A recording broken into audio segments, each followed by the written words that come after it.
SIR के चर्चे हमने हर जगहों पे देखे हैं। लोगों ने किस तरीके से उसको फ्रेम करने की कोशिश की वो भी हमें साफ साफ पता है। विपक्षी दल के नेताओं ने बहुत बारी एसआईआर के खिलाफ अलग अलग स्टेटमेंट से लोगों को भड़काने की अलग अलग तरीकों से कोशिश की, पर ये सारी कोशिशों को इस बार कोई और नहीं बल्कि बहुत ही फेमस एक्ट्रेस और बीजेपी की एमपी जो कि हमारी हैं कंगना रनौत, उन्होंने हर चीज को स्लैम कर दिया, खत्म कर दिया, खंडित कर दिया, खारिज कर दिया साफ साफ। संसद में उनकी इस स्पीच के बाद से प्रियंका गांधी नहीं, सोनिया गांधी का भी पर्दाफाश हो गया और उन्हें लगा अरे ये पॉइंट कहां से आ गया, ये सब चीजें इन्हें पता कैसे है। और तो और इतना ही नहीं, एकदम इस पूरे स्पीच के बाद से लोगों के दिमाग और मन के अंदर पूरी तरीके से चुप्पी छा गई कि अरे ये वाला डेटा भी तो था।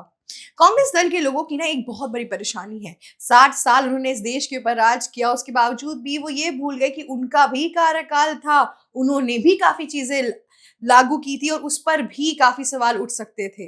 पर उस टाइम के विपक्षी दल के नेताओं को ये चीज पता थी कि विपक्ष का अपना एक मर्यादा होता है, उस मर्यादा को पार नहीं किया जाता है, क्योंकि विपक्ष और करंट पार्टी से बहुत बड़ा ये देश है और देश के हित की बात करना जरूरी है।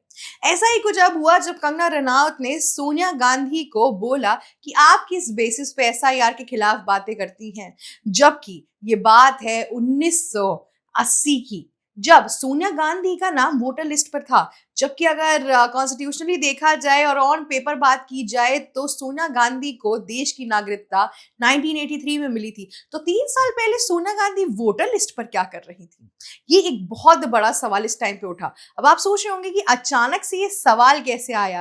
आए बीते दिनों राहुल गांधी बहुत तरीकों से कोशिश करते हैं कि अलग अलग अभियान चलाने की। बीच में उनका बहुत फेमस अभियान जो आया था वोटर चोरी अभियान, ये उन्होंने बिहार इलेक्शन से लेके पार्लियामेंट इलेक्शन तक से लेके अब उनका वेस्ट बंगाल से लेके यूपी तक, उनका यही एक मोड है जो रोड मैप है। उन्होंने पूरी कैंपेनिंग का अस्तित्व ही इस पे रखा था। उन्होंने वहां सामने एक लड़की का नाम लाया, जी हाँ, एक ब्राजीलियन लड़की का नाम सामने लाया और बोला कि इस लड़की को 20 बार हरियाणा इलेक्शन के वोटर बैलेट लिस्ट पे पाया गया था। कंगना रनौत ने उस चीज के लिए माफी मांगी, साफ साफ बोला कि शायद एक गलती या माफी हो गई होगी, भूल चूक हो गई होगी कि जिस वजह से इस ब्राजीलियन लड़की का नाम उस बैलेट पर रखा गया था। साथ ही साथ ये बात तब क्लियर हुई थी और तब सामने आई थी जब उस ब्राजीलियन लड़की ने सामने सामने बोला कि मैं इंडिया कभी आई भी नहीं हूं, पता नहीं मेरा नाम कहां से आ गया। खैर बीजेपी नेताओं ने अपनी गलती मानी और इस चीज के लिए अपोलोजाइज भी किया। पर जब ये बात सामने आई तो विपक्षी दल के नेता बहुत उड़ रहे थे। फिर कंगना रनौत ने सोनिया गांधी का पटा चिट्ठा खोला कि किस तरीके से उनको गैर कानूनी तरीकों में लाया गया और साथ ही साथ उन्हें वोटिंग राइट दिया गया। जी हाँ, इन सब चीजों के बाद से विपक्षी दल के नेता चुप हो गए। राहुल गांधी के पास भी कुछ नहीं बचा और सोनिया गांधी भी चुप्पी साधी रही। अगर इस बात में थोड़ी सी भी झूठ होता या कुछ भी होता, फरेब होता, तो क्या आपको लगता है कि विपक्षी दल के नेता काउंटर बैक नहीं करते, अटैक नहीं करते? पर ऐसा कुछ भी नहीं हुआ। इसका मतलब कि ये बात सच थी। अभी रिसेंटली इतनी कंट्रोवर्सीज पार्लियामेंट के अंदर चल रही थी, उन सब चीजों के बीच में हमारे सामने ये भी एक नई बात सामने आकर अटक गई। इन सब चीजों में हमारे मन में एक सवाल आता है कि कांग्रेस के कार्यकाल में गांधी परिवार ने किस तरीके से अपनी सियासत और सत्ता के दम पर अलग अलग तरीकों की मुफ्तखोरी, फैसिलिटीज और लग्जरी देखी है। जी हाँ, अभी हमने देखा था कि कैसे नवजोत सिंह सिद्धू की जो बीवी थी, उन्होंने साफ साफ बोला कि अगर सीएम की कुर्सी पे बैठना है तो 500 करोड़ देना पड़ेगा। अब ये बात अगर आप ध्यान से सोचिए तो नवजोत सिंह सिद्धू का बिना किसी बात के बेरुख होके कांग्रेस पार्टी छोड़ना, पूरी कंट्रोवर्सी इसी के दौरान चल रही थी कि उनमें और कैप्टन अमरिंदर सिंह में किसको बनाया जाएगा पंजाब का सीएम। और उन सब चीजों के बाद हमने देखा था कि कैसे नवजोत सिंह सिद्धू का आउट एग्जिट ही हो गया था कांग्रेस पार्टी से। इतना ही नहीं, हमारे सामने और भी बहुत सी कहानियां ऐसी, जैसा कि आपको याद होगा कि कैसे राजीव गांधी अपने परिवार समेत आईएनएस विराट पे आराम से अपना लग्जरियस वेकेशन मना रहे थे। प्रधानमंत्री थे वो उस टाइम की, आईएनएस विराट कोई क्रूज नहीं है जहां पे जिसका मन चाहे वोकेशन मनाने चला जाएगा। नेशनल सिक्योरिटी की बात थी, कितनी चीजों की बात थी, उनके साथ साथ और भी लोग गए थे और उन सब में से कोई घुसपैठिया निकलता तो क्या पता हमारे देश की जितने भी इस टाइम पे लोग हैं उन सब में से कौन घुसपैठियां हैं, कौन क्या है, किसी का भी आप पता नहीं लगा सकते हैं। लेकिन देखिए वो तो आपके हाथ में भी नहीं है वक्त आने पे और इंटेलिजेंस के बाद से कि आपको चीजें पता चलेंगी। पर जब गांधी परिवार का इतिहास उनके क्लोज लोगों का इतना बुरा रहा है, जैसे कि इंदिरा गांधी को उनके ही बॉडीगार्ड ने मार दिया था, उसके बावजूद भी उनके बेटे राजीव गांधी ने उस चीज से कुछ भी नहीं सीखा। सीखना तो छोड़ो, उसके बाद से नेशनल सिक्योरिटी ऐसे हथेली पे ला के रख दी थी। और अब ये लोग एसआईआर पे बात करने आए हैं। इनके जो दादाजी थे जवाहरलाल नेहरू, जब उन्होंने एसआईआर लाया था तब देश के विपक्षी दल के नेताओं ने एसआईआर को कंप्लीटली हर तरीके से अप्रूव किया था, साथ ही साथ बोला था ये देश के हित के लिए बहुत अच्छी चीज भी है। उस टाइम तो आपको मैं बता दूं डेटा और नंबर्स भी फिगर आउट नहीं किया गया था, ना ही स्टेट किया गया था। हिंदू और टाइम्स ऑफ इंडिया एक ऐसे अखबार थे जो इस चीज के बारे में रिपोर्ट करते थे, बताते थे, डोर टू डोर कैंपेन होता था। लेकिन अब आपके पास डेटा है, आपके पास चीजें हैं। और अखिलेश यादव जो इल्जाम लगा रहे थे अभी रिसेंटली कि कैसे 500 करोड़ झूठे वोट लाए गए हैं, इसमें से करीबन 500 लोगों का, क्या मैं छोड़िए, मैं कह रही हूँ आपसे 10 से 20 लोगों का भी वो डॉक्यूमेंट प्रूफ नहीं कर पाए जहां पे लोग ये बता सके कि ये देखिए हम देश के नागरिक थे, हमारे पेपर्स इतने प्रूवन है, ऑन साउंड है, उसके बावजूद भी हमें वोटर लिस्ट में नहीं रखा गया। ये सब साजिशें इनकी जब पर्दाफाश हो गया है कि किसी कोने के नहीं बचे हैं, चारों काने चित हो गए हैं, तब जाके इन लोगों ने ये सब चीजें करना भी शुरू कर दी है।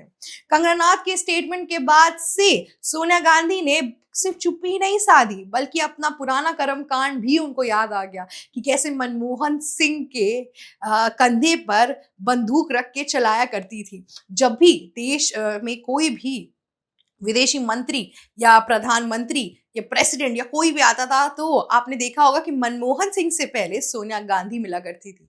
और सोनिया गांधी का सच कोई अस्तित्व नहीं था उस टाइम पे कि बहुत बड़ी पार्टी की नेता हो गई या कुछ भी नहीं। इंदु गांधी परिवार ने कांग्रेस पार्टी को अपनी घर की एक पार्टी बना के रखी है। और ये बात सिर्फ हम नहीं कहते हैं, ये बात उनके ही लीडर्स शशि थरूर जैसे लोग कहते हैं। उन्होंने साफ साफ इस चीज पे कांग्रेस पार्टी को बोला है कि कैसे कांग्रेस पार्टी नेपोटिज्म का एक शिकार है। मैं तो नेपोटिज्म भी नहीं बोलूंगी, इसे मोनार्की कहते हैं कि राजा का बेटा ही राजा बनेगा, कुछ वैसा ही इन सब का चल रहा था। इन सब कंट्रोवर्सीज जब आगे बढ़ने लगी तब हमने देखा कि किस तरीके से मल्लिकार्जुन खड़गे को पार्टी का प्रेसिडेंट बनाया गया, वो भी कैसा प्रेसिडेंट बनाया। वो प्रेसिडेंट जो जिससे पूछा जाए कि अच्छा अब डीके शिव कुमार और सीएम सिद्धरमैया का क्या होने वाला है, उसके बाद से वो चुप्पी साध ले और कहे अभी हाई कमांड से ऑर्डर नहीं आए। हाई कमांड कौन है? राहुल गांधी, या फिर मैं बोलूं पूरा गांधी परिवार है। जब जब इन पे बात आती है, जब जब इनके विदेश दौरे होते हैं, जब जब इनकी चीजें होती हैं, सब कुछ जस्टिफाइड है। कांग्रेस के 60 साल में जब इंदिरा गांधी ने इमरजेंसी लाई थी तब अथॉरिटी, डिक्टेटरशिप जैसे वर्ड्स नहीं आए। अब एसआईआर में तानाशाही जैसे शब्द आने लगे। रेवंत रेड्डी जब हिंदू समाज के लोगों को इस तरीके से बोलते हैं तब चीजें सामने नहीं आई। अब फिर से चीजें आपके सिर्फ बीजेपी के लिए आती हैं। ये एक जो क्वेश्चन मार्क और पॉइंट ऑफ सेंटर इस टाइम पे बन रहा है, जिस तरीके का दोगलापन कांग्रेस पार्टी आपके सामने ला रही है, उसका पर्दाफाश करने के लिए हम आते हैं एबीसी हिंदी पर। जी हाँ, दूसरी ओर हम देखते हैं कि इस टाइम पे कैसे रेवंत रेड्डी ने भी चीजें जीत ली हैं। जी हाँ, तेलंगाना के अंदर और भी नई नई तरीकों की चीजें हो रही है जहां पे लोकल बॉडीज के इलेक्शन कांग्रेस ने जीत लिया है। इतना सब कुछ बोलने के बावजूद भी किसने जिताया है इन्हें? इनकी जो वोटर बैंक लिस्ट है उन्होंने इनको जिताया। और इसीलिए ये सब लोग एसआईआर के पीछे पड़े, क्योंकि एसआईआर अगर आ गया तो इनकी जो माइनॉरिटी के नाम पे वोटर बैंक लिस्ट और सत्ता जो बनी फिरी है वो इनके हाथों से चली जाएगी। रेवंत रेड्डी इतने अभी रेवंत रेड्डी की जो पूरी रिपोर्ट्स निकली है, किस तरीके से वो हफ्ता देते हैं राहुल गांधी और सोनिया गांधी को, किस तरीके से वहां पे इनके कॉन्टैक्ट्स हैं, चीजें हैं, ये सब कुछ, इन सब चीजों के बावजूद भी तेलंगाना के अंदर उनकी सरकार आ रही है। तो सतर्क हो जाइए। अगर सही टाइम पे एसआईआर की प्रक्रिया आपने पूरी नहीं की तो ऐसे ही लोग आपस में मिलेंगे और फिर से वो गुंडा राज वापस आ जाएगा इंडिया के अंदर, जो बहुत टाइम्स हमने 60 साल कांग्रेस की पूरी राज्यसभा के अंदर देखा है। अब देखते हैं कि इस पूरे प्रावधान के बाद से राहुल गांधी, सोनिया गांधी और प्रियंका गांधी वाड्रा किस तरीके से चीजें सामने लेकर आती हैं।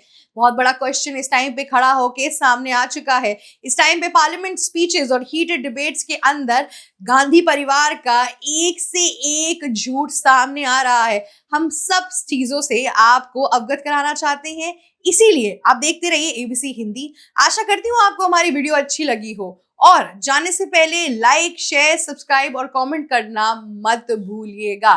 Thank you so much for watching us. Also bell icon भी हिट कर दीजिएगा। एबीसी हिंदी न्यूज, आज ही जुड़िए हर खबर के साथ।